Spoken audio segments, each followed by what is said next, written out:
Now, teachers in basic schools have abandoned classrooms as they have declared a strike against the appointment of a new Director General of the Ghana Education Service, Dr. Eric Nkansa. They say Dr. Nkansa is a banker and not a professional teacher, thus not qualified for the position. It was from this background that we made our reaction known on the dismissal of the Director General of the Ghana Education Service and subsequent appointment of a banker as an acting Director General, contrary to the substantive and procedural rules of our collective agreement, which was signed in 2020. Ladies and gentlemen, it must be stated that the Director General position is the preserve of educationists and has been occupied by educationists since its creation in the 1974 to date. Therefore, the appointment of a banker instead of educationists is a manifestation of lack of confidence in teachers and to manage their own affairs and disregard the establishment scheme of service and progression within the Ghana Education Service. The teacher unions did not only register their protest, but also found it unacceptable for a banker to be appointed as a Director General of the Ghana Education Service. Instead of educationists, at a time when many teachers who did the same courses and related ones were rejected by GES because it is not related to education. We stated that both the Ministry of Education and the Ghana Education Service should apologize to teachers for accepting the very qualification they rejected when teachers presented them, contract extension.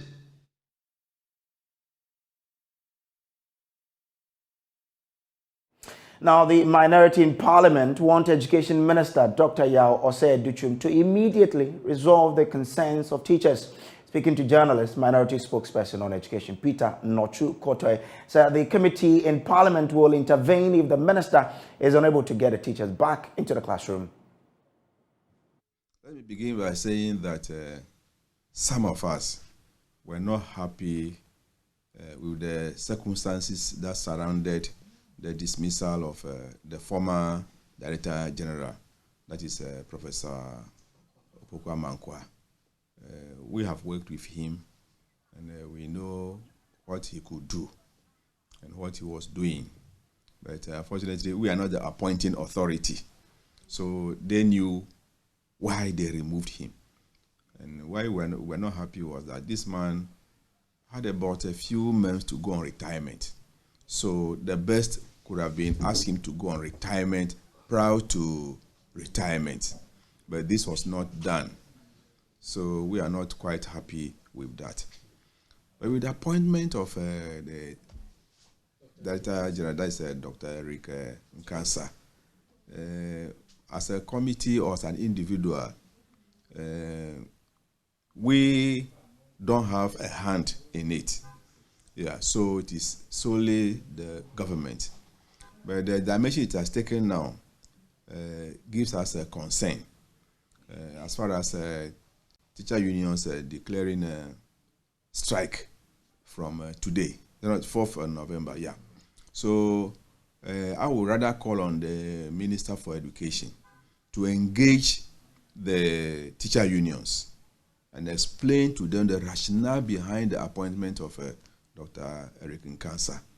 So as a committee, we have decided that we will sit back now, watch events, and then where we realize that there is no solution, then we will come in.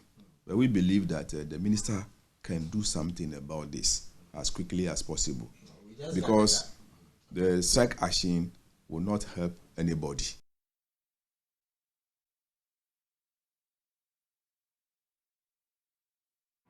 So let's take you around the country to find out how the impact has been on schools. Let's take you to the Upper East region and speak to Albert, who is joining me on Zoom. Albert, what can you tell us has been the impact of this strike on schooling in that part of the country? Yes, so I can confirm to you that already the strike has started taking effect in the Upper East region. In Bolgatanga, the capital, this morning, already a lot of the teachers did not show up to school.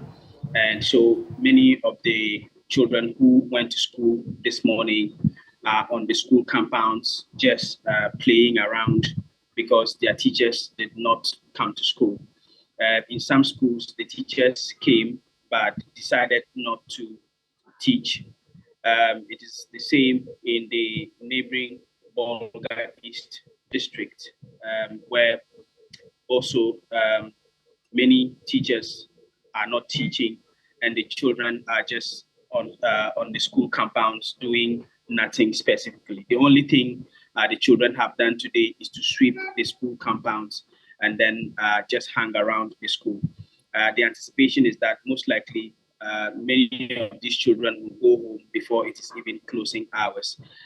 There are some schools where national service personnel have been posted to teach, but even they are reluctant about teaching because they are afraid that going into the classrooms to teach will appear as though they are sabotaging the trained teachers who are in the schools. They are sabotaging the strike. So they are also just hanging around, and they cannot go into the classrooms to teach the children. So that's what I can tell you about the impact of the strike in the Upper East region as we speak. Okay, sorry, thank you very much. So that's our man in that part of the region. Now, a professor of educational leadership at the University of Cape Coast, Professor George Odro, is asking the Ministry of Education to withdraw the appointment of the Director General of the Ghana Education Service and appoint one of the Deputy Director Generals of the service as the DG.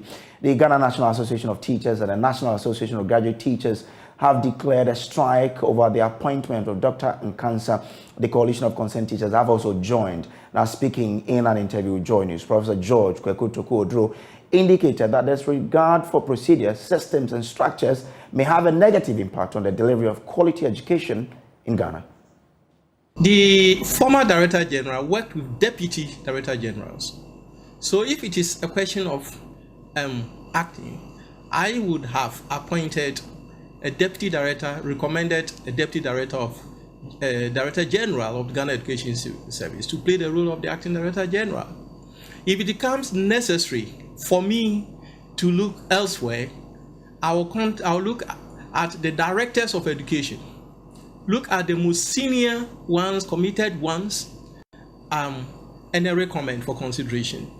If it is a question of getting to the universities, I would look for university lecturers who are within the faculties of education of the universities, whose area is in pre-tertiary education, basic education, and recommend for appointment. I would not just appoint any other person. By principle, I would have declined the offer, knowing very well that my background is not in that area. I would have pleaded with the Minister of Education to let me retain and support him in the Ministry of Education, but not at the Ghana Education Service. That is what I would have done. And I know that I'm very sure my good brother, Dr. Nkansa, it's not very easy what's happening. You see, one of the things that we need to know that the minister might use his power to say that, yes, I'm not going to heed the unions and all those things. But you shouldn't forget that you're working with people, you're working with unions. Dr. Nkansa needs the support of the unions to succeed. I've spoken to some directors of education. There are a number of directors of education who are not in favor of this. And if Dr. Nkansa would succeed as a Director General, he needs the support of all these people. You see, I agree, and I must repeat this, that I know that the minister would want to get someone who is committed for the party lines. But there are a number of MPP professional teachers who are qualified to hold the position of what Director General. And so that is what I will do. UTAC meetings and other. You see, when you don't understand the system, if you don't put things into context, then you make such mistakes. Every lecturer in a university is a member or can be a member of UTAC. So the fact that you are a lecturer in the university, you're being a member of UTAC is automatic. But it isn't every member of UTAG that is a professional teacher. And with His Excellency the President, I mean, he acted on the advice of the minister. So whatever advice, but I think that the minister needs to rethink if he really has the schools at heart and would want situations where schools will not be disrupted just for this issue. Professor Kojo Drew is a professor of educational leadership at the University of Cape Coast. Now, the Education Ministry's PRO, Kwesi Kwarteng, has been reacting to this development on the AM show. He says the ministry is doing everything it can to get the issue resolved. And that we are hopeful. And is there a possibility that Mr. Nkansah might be changed? That's what I'm saying, that when you are going into an engagement, you don't go with an entrenched position. You understand? Yeah. Anything is possible. Just like even the teachers, themselves can change their mind. I mean, the ministry to our position is not very fixated. Anything can happen. Yeah. And I am not. I think it wouldn't be fair to the rules of engagement that I prejudice whatever they are going to engage or whatever they are going to discuss. All right. So today we're hoping for a proper outcome, which is that the teachers should go back to the classroom, right? Yes.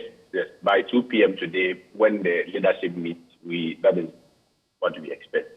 And when we're looking at the possibilities of them returning to the classrooms tomorrow, how does that look? I know you said that we shouldn't go into, an engagement with some sort of ideas. After the meeting, all consequential decisions will be made and will be communicated to the media and the public. Meanwhile, in the Upper West region, Rafiq Salam reports that schools are closing down as a result of the strike. Let's take you to the region and speak to Rafiq Salam, who's joining me on the phone. Rafiq, give us an update of what's happening there. The update that I can give you is that most schools in the Wa municipality are closing down due to the absence of teachers at the schools. Earlier I visited some of the schools. I was told that the teachers told me that they were around because the information came late on Friday. They couldn't inform some of their colleagues not to come to school. So this morning, a few of the teachers went to the schools and then also hurriedly asked the supposed to go. So they are now around town, and some even told me in an interview that they were going to other places because some of them are working as artisans, like apprentices, and so they would prefer to be at those places than being at school. Okay. All right, Rafiq, thank you very much. Now, minority in Parliament says failure of the government's policy is largely to blame for the current high price of food items. Food inflation is among the major contributors to Ghana's current high inflation rate.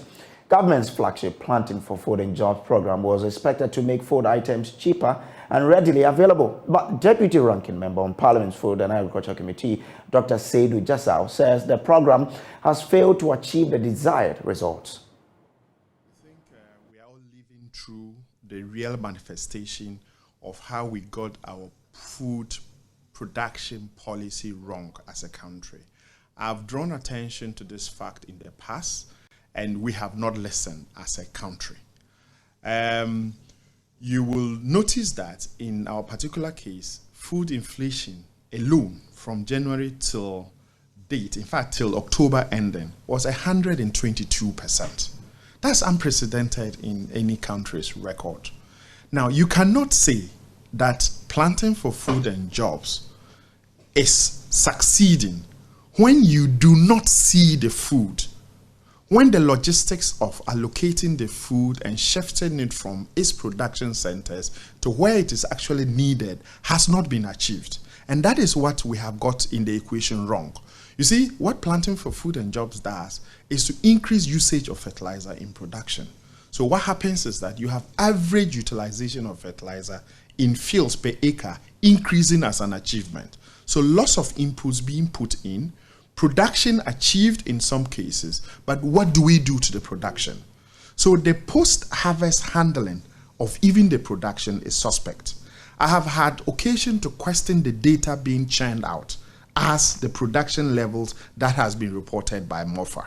It's been argued, and the minister has said prices are not going up, and that his wife hasn't reported to him that the prices have gone up and that he's waiting for it. But Ghanaians are living through price hikes day in, day out to a point that it is unbearable. So my questions are the following.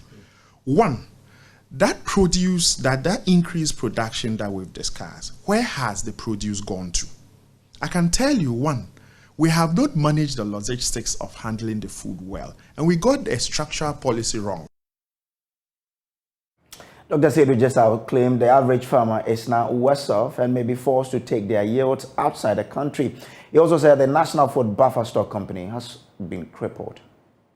You will notice that the National Food Buffer Stock has been reduced to just buying food items and supplying school feeding. Buffer stock and the resource, the human resource there, is worth more than that.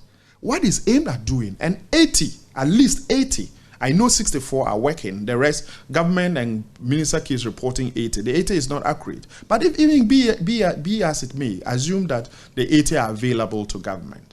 We have 80 warehouses. What have we stocked in them? National Food Buffer Stock was supposed to be supported with budget logistics, to be able to go buy this food at farm gate minimum guaranteed prices so that the farmer doesn't lose. In illustration, if the farmer, it costs the farmer 40 cedis to produce a bag of maize, buffer stock will go and buy it, say 45 or 50 cedis, so it gives the farmer a small margin. Then we can stock this produce. Once we stock it, one, we can create a national food buffer as a security. Then two, we have this food available to shift into the market where supplies are low, then it can stabilize prices. This minister has done nothing on buffer stock. He's done nothing. In fact, he's stifled buffer stock of the resources.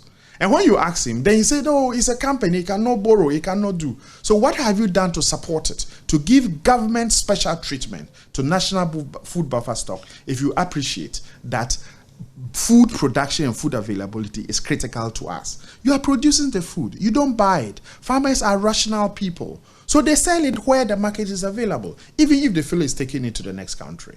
And under our arrangement as an ECOWAS and so on, you cannot stop people from moving goods and services. So we are pretending. Now, last week, the Agric Minister, Dr. Kojo Sefriye, promised to transport food items from the hinterland to the urban centers to reduce the price of food items for people in the urban areas. Now, Dr. Seydou Jesau, who is also MP for Wa East, said the Agric Minister's response to the soaring food prices is simply not workable.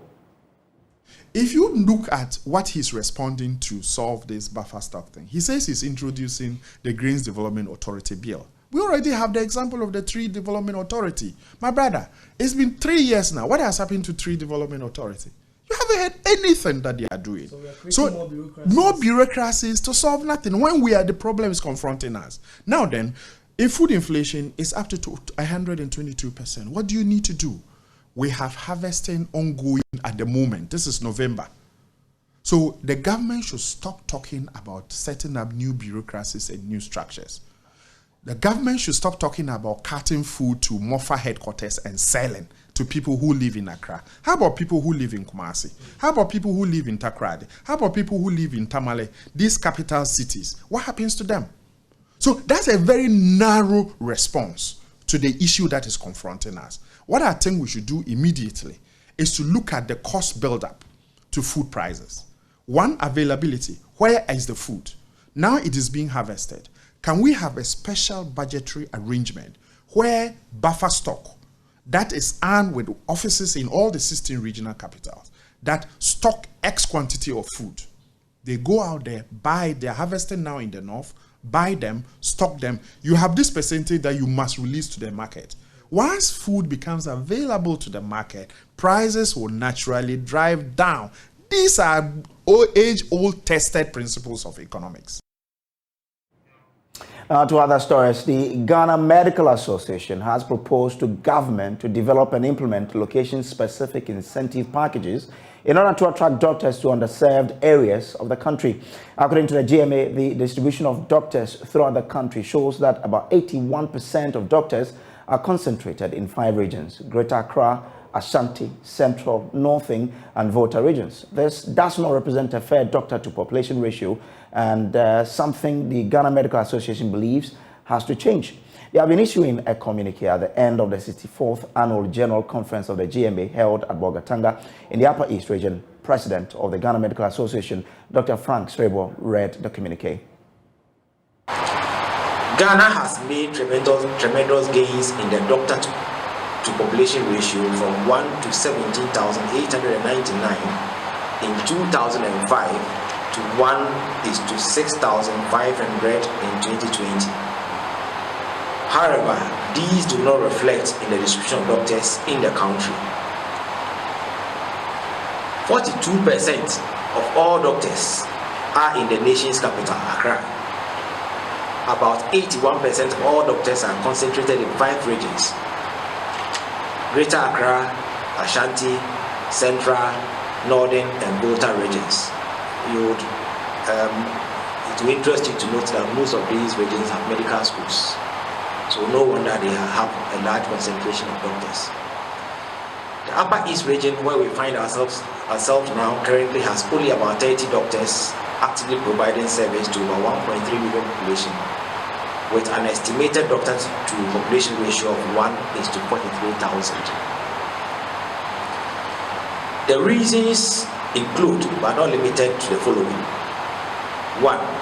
The poor working conditions in most rural and suburban areas, conflicts and instability, inadequate or poorly equipped health facilities, poor infrastructure and lack of social amenities, the lack of clearly defined career progression path for doctors who opt to accept postings to deprive distress, accelerated immigration of doctors to well-developed countries in search of better working conditions, remunerations and other opportunities, and lack of deliberate policy initiative to attract and retain doctors in underserved areas by the state.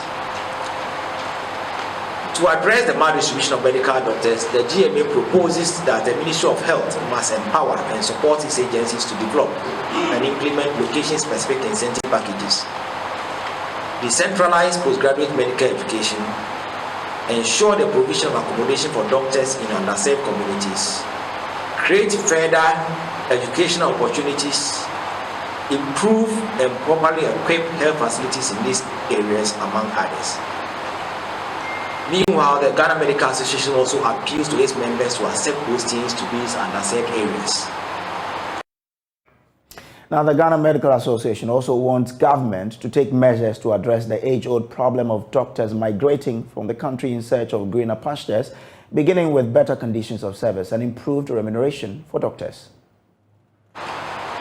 Immigration of medical doctors from Ghana is an age-old problem that continues to deplete the country of this much-needed human resource.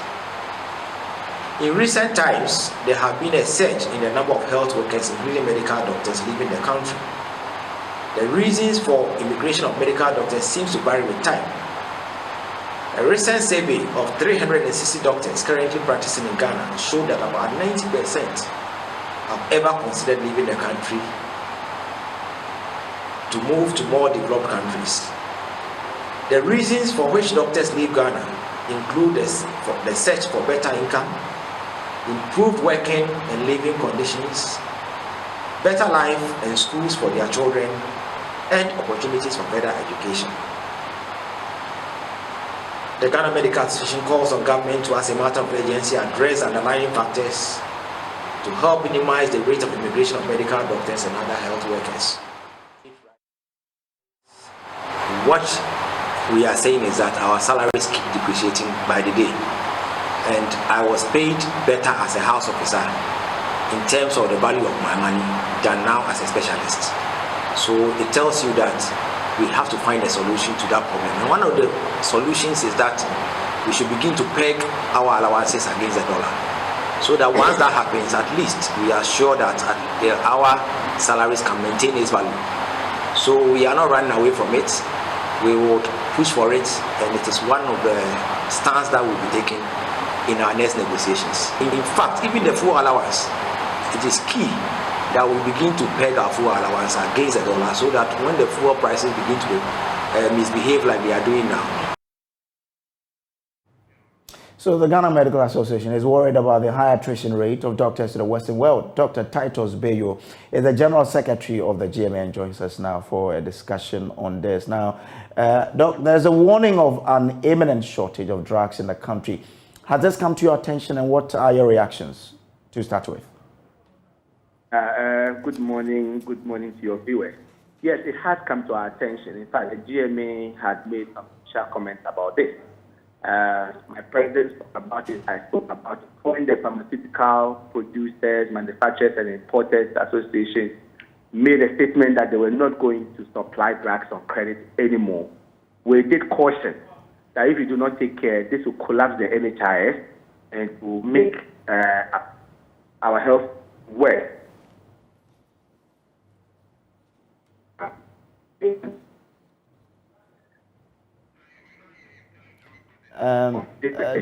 Doc, the light keeps tripping. Can you kindly reposition yourself so we can... Oh, wow. Is it better? Yeah, it's better now. Yes, yeah.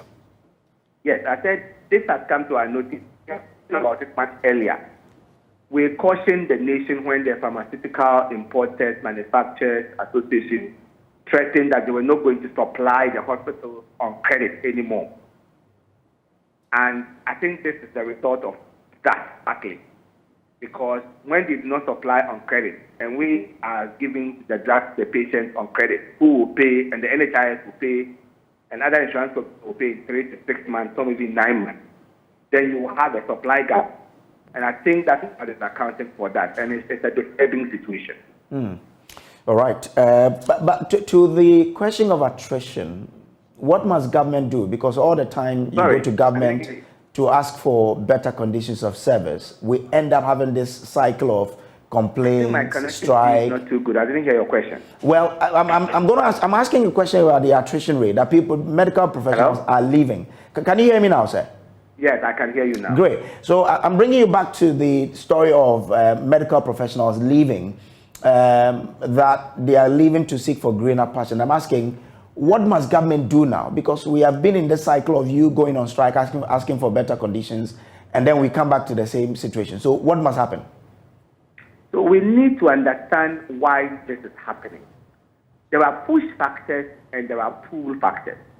The pull factors are factors in the developed world that is pulling our medical professionals. It's out of control. They have efficient health systems. They have well-outlined postgraduate training systems that we cannot control. But what we can control is the push factor. Now, if you take the issue of doctors, why will doctors leave? And we gave some statistics at our recently conference, where we surveyed about 300 doctors. And 90% of them said they have ever considered leaving the country. A majority of those leaving or planning to leave were the younger doctors. And it is the future. They look at the future and there is no hope. Their salaries are depreciating by the day. The real value of their salary is lost. They are posted to rural areas. They cannot get accommodation. Telephone network, road network is terrible. They don't have the equipment needed to display their skill. And in such a setting, fulfillment on the field is poor. So then you continue to leave. The cases of the nurses and other cadre, in fact, the nurses is even more precarious than the doctors. For the nurses, the government itself is exporting them in a policy that they said they are with other countries. The worrying part to us that we are talking about is not just the nurses leaving, but the caliber of nurses leaving. Government is exporting our most nurses, critical care nurses, specialist nurses, on the pretense that we have too many nurses. But these too many are fresh graduates from school, some 2 years, 3 years, who are sitting at home. If you count them into the statistics and say you have too many and allow our most experienced to go, then you're not giving it to our own system. There are hospitals that their ICUs are shutting down because they don't have critical care nurses. Why isn't government exporting the fresh graduates? And we always train them when they are highly skilled and we export them. And these countries come with a shopping list and select the kind of specialists they want. Then we are left with people who are fresh from school. So I think we will look at the figures. We should look at it in detail. If not, you will see on the surface that we have so many nurses, so many doctors. But But when you go into the actual distribution, it's a problem. Again, back to the doctors, we cited an example. If you look at 2005, now, the doctor-to-population ratio nationally appears to have improved significantly from 1 doctor to about 17,000 people to 1 doctor to about 6,005. But this doesn't really tell the story. Go to the Upper East region where we had our conference. Only 30 doctors are on the ground working. These 30 doctors are serving a population of 1.3 million. So in that population, the doctor-to-population ratio is 1 to 43,000. Is that really something that is good for our country? So we need to take drastic action on the push factors. That's where we have control, so we can keep the doctors in country. So we can say that our specialists are for wholesale, right? I mean, if you look at what's happening. Yeah, I mean, it depends on the cadre of health workers you're talking about. Okay. For doctors, from our survey, the consultants and specialists are more likely to remain here, even though most of them have ever considered leaving. Okay. We're having a few specialists leaving, but majority of those leaving are younger doctors who are yet to begin training. But for the nurses, it is the opposite, where the most experienced ones are the ones leaving. And that is where the issue is. Okay. I'm grateful to you for joining us here. So Dr. Titus Bayo, he is the General Secretary for the Ghana Medical Association. Now, let's take you to our earlier story where teachers have declared a strike action and therefore is affecting attendance in schools. My colleague Richard Kojo is in town and is standing by at one of the schools, joining me live now with some details. Kojo, where are you and what can you tell us is happening there?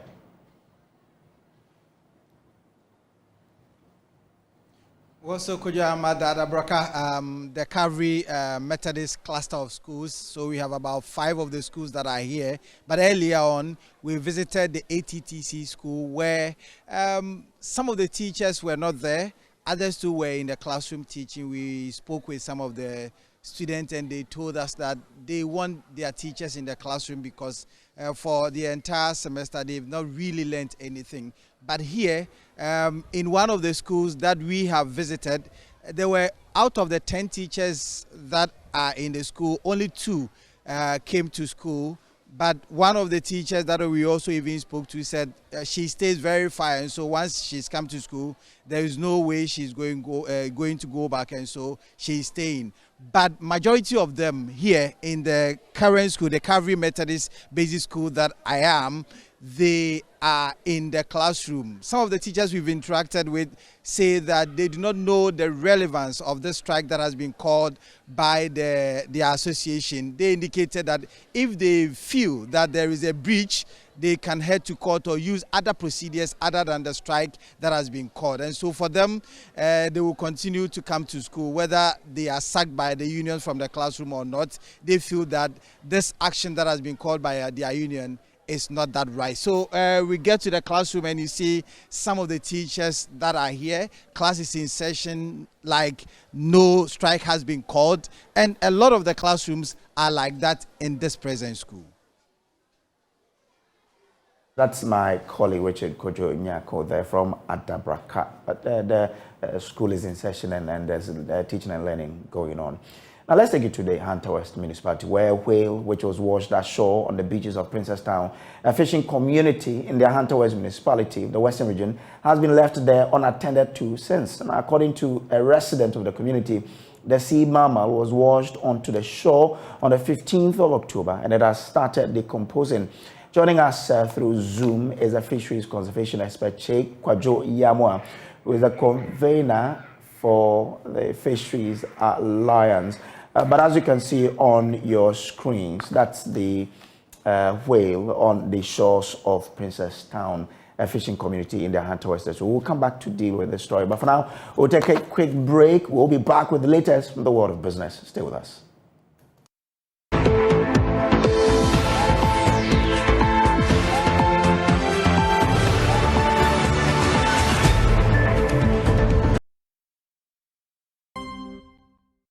Hello, welcome to Business. My name is Darryl Kwao. The Office of the Register of Companies has hinted of delisting some more companies failing to comply with the directive issued by the department to file their annual returns before the end of the year.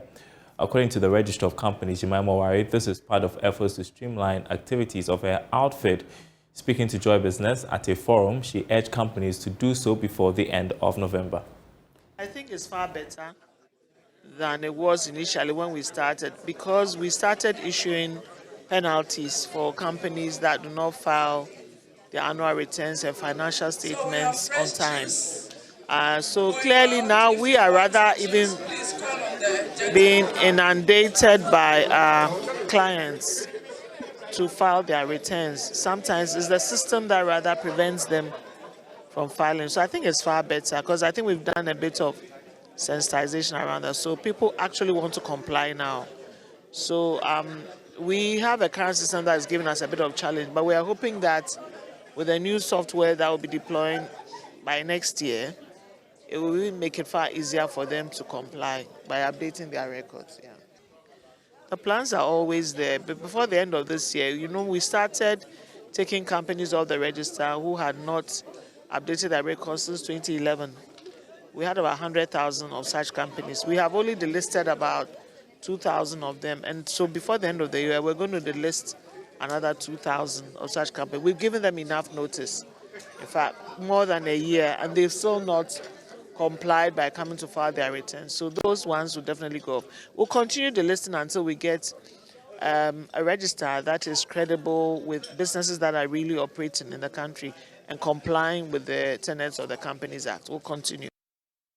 Now, a senior manager at KPMG, Patience Jikuno, has underscored the need for accountants to uphold high ethical standards in their line of work. According to her, the accounting profession is a noble one. Therefore, it is incumbent on professionals to maintain high levels of integrity. There is more in this report. International Accounting Day celebration started in 1972. To mark the day, professionals in the accounting field across the world organized various sensitization programs and outreaches to build interest in the accounting profession. As part of activities to celebrate the day in Ghana, leading accounting firm KPMG organized a career guidance day at the Laboni Senior High School. Speaking at the ceremony, senior manager at KPMG, Patience Jikuno, called on accountants to maintain high ethical standards in their line of work. She also called on companies to ensure the compliance of these standards in their service delivery. It's very, very important, and for us at KPMG, that is one of our values that we uphold.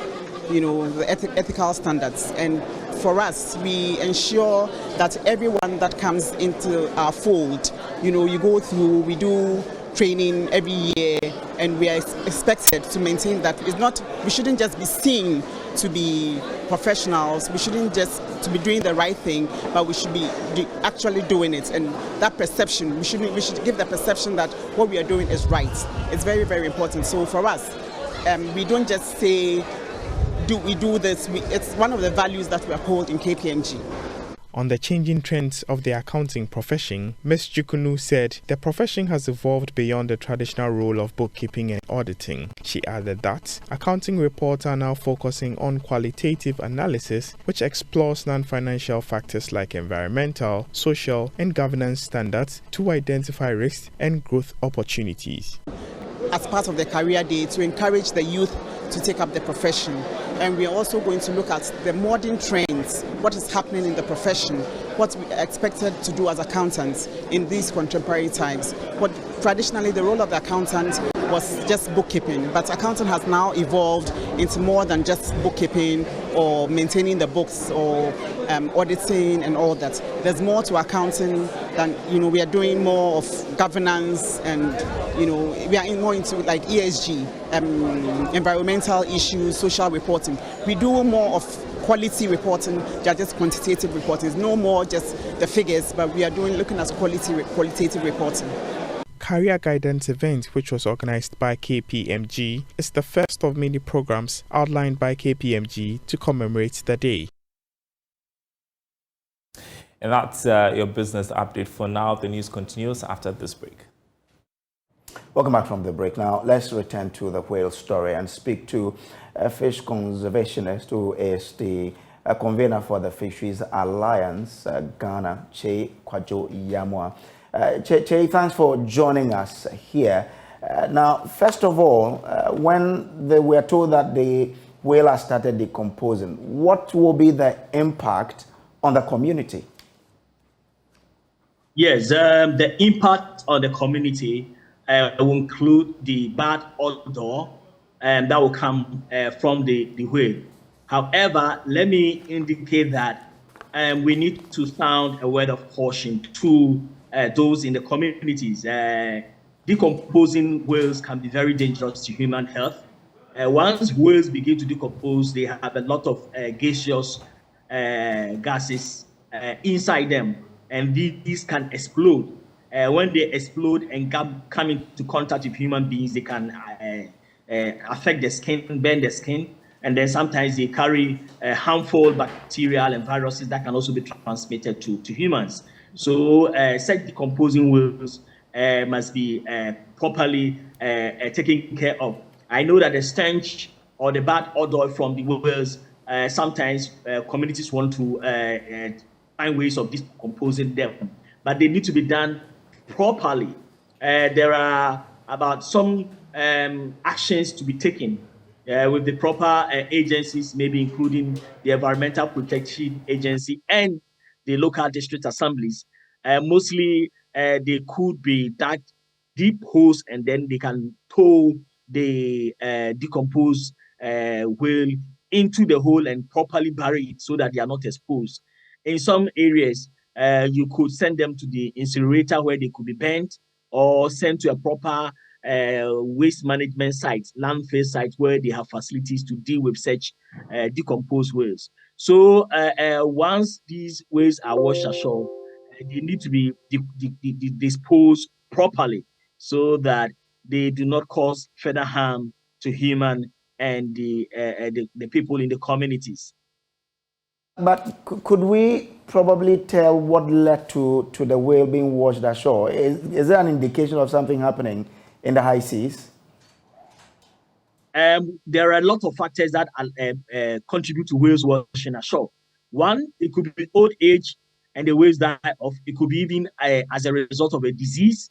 There are cases where it is out of ship strike, where moving vessels strike these whales and they die. It can also be as a result of entanglement in nets as bycatch, fishing bycatch. It can also be pollution, toxic contamination of the sea. It can also be habitat degradation, and they move and they are stranded. And sometimes also it can be that they are dislocated by sound, by light, by others that disorient them. They find themselves at the wrong side of there. But also there are cases where it could be as a result of injection of pollution or plastics. Okay. Plastics injection, when they take them, can also block part of their internal intestines and then cause them to die. So there are a lot of reasons that can contribute to a whale washing ashore, and we will need to check to find out. Sometimes there is the need to conduct a necropsy, which means that this is like an autopsy for a whale, a necropsy, so that we can actually ascertain the actual cause of the whale washing ashore. All right. If it is based on or other possible cataclysmic effects, or some dangerous environmental occurrence that can Kojo, I'm grateful that you could join us with all of this. So that's a caution to the people of Princetown that the decomposing whale can be dangerous to your health. So watch it. Now it's time for us to bring you sports here on the news desk, and Lawrence is already with me in the studio. Lawrence, good morning. Good morning, Bruce. Okay, so yesterday was an interesting. I don't want to talk about Manchester United. Let's talk about any other. Yeah, we are in Ghana, so we obviously focus on the Ghana Premier League. Good. It was after losing on Thursday to Bechem United, Kotoko needed something to cheer their fans up against Samatex yesterday at the Bavaria Sports Stadium. I think that was what they did. But even before they come back, something unfortunate. 4 minutes into the second half, and Kotoko were down. Anowaka is that kind of coach. When he plays against Kotoko, he puts in his maximum best. So it wasn't surprising when Samatex took the lead. However, Kotoko played their way out well, and Nicholas Mensah and then Augustine Ejapon did the magic for Kotoko 8 minutes apart, and then Kotoko ended a 2-1 victory over Samatex. It pushed Kotoko to third on the league table behind the Adriana Stars and Accra Lions. Hearts of Oak on the other side registered back-to-back wins for the first time this season, because having won their last game, they also beat Kotuku Royals over the weekend. Now there's the Hearts of Oak. I think under the new coach, Slavko Matic, they are beginning to find their mojo. They are playing quite well. It was quite telling or frustrating when you watch Hearts of Oak under Samuel Bodu this season. And because the latter part of Samuel Bodu's term. Yes, so it wasn't too good. But then I believe every coach deserves time. Every coach needs the bit of time to adjust with his new team, get to know his environment. Matic is settling in well. It's too early to judge him, but then from what we've seen in the 2 games that he's played, or in the 3 games that he's played, I think we've seen something positive from the Hearts of Oak team. And if it should continue like this, it could be back to the old days where you see Kotoko and Hearts competing. But then this time around, the new ones are also doing something better. Away from the top 2, I think King Faisal's situation at the moment is a bit worrying. You recall that as at last week, or as at when they played Kotoko, it's been 4 games without a win. They lost over the weekend as well to Bibiedi Gold Stars, who are on quite a good run. But then King Faisal's performance, it's something that could be very worrying, because I feel after 5 games, if you've not picked up any points, it doesn't tell the story of how your preseason went. We had little time to go about your businesses, but then a team as huge as King Faisal should be able to be grabbing some points in some games that they've played this season. Well, King Faisal was huge some time ago, but now you talk about really football superpowers. They may not. I get the fact, but then you also recall that when a team has that name, at some points, let's say a team like, when you go England, a team like Liverpool, even during the times they were not winning the Premier League, they were still considered as a power force. So if you are that King Faisal type, we expect you to put up a fight. And then that is something that they are not doing. It won't be surprising if they lay off another coach at this point of the season. Away from King Faisal, let's do Dreams FC. You know, they've been, at some points they've been good, at some points they've been a mediocre club, and then at some points they've been worse. Against Tamale City, a side that is also yet to pick a win, but then they have a point from their 5 games that they played. Yesterday was 2 points from 5 games because they drew with Dreams FC. So it was an encouraging result for Tamale City, and not too encouraging for Dreams FC, who were looking to get back to winning ways. Still in Tamale, RTU went away against Bekum Chelsea and recorded a 2-1 victory. This is it sounds surprising, right? They won. Yeah, this is the thing about RTU. So last season they beat Tamale, they beat Bekum Chelsea, and then this season they've done it again. Going into this game, they had no wins, but then they had 2 points. So a win at this point means that probably they are about doing something good in the Ghana Premier League. They are one team that's in the northern part of the country. I think people expected them to do much. Looking at the kind of players that have come through the system, I think they are one of the teams that, well, we all regard. And then it's always sad when RC goes on relegation. You know, you miss that Tamale feeling, the people of the north coming together. At some point, even when they have 2 teams from I think it will take some time for people to get used to Tamale City, because they are not as strong as, and then RTU. Yes, if you think about the fact that they are not financially backed like RTU too, this tells a different story. So yeah, good news for Hearts of Oak and then Kotoko, but then not so good for Bekum Chelsea and the likes. Okay, let's see how it goes, but that's the sports for you, and that's how we wrap up today's bulletin. There's more news on myjoyonline.com. My name is Samuel Kojo Brace. Thanks for your company. Do enjoy the rest of our shows. Good morning.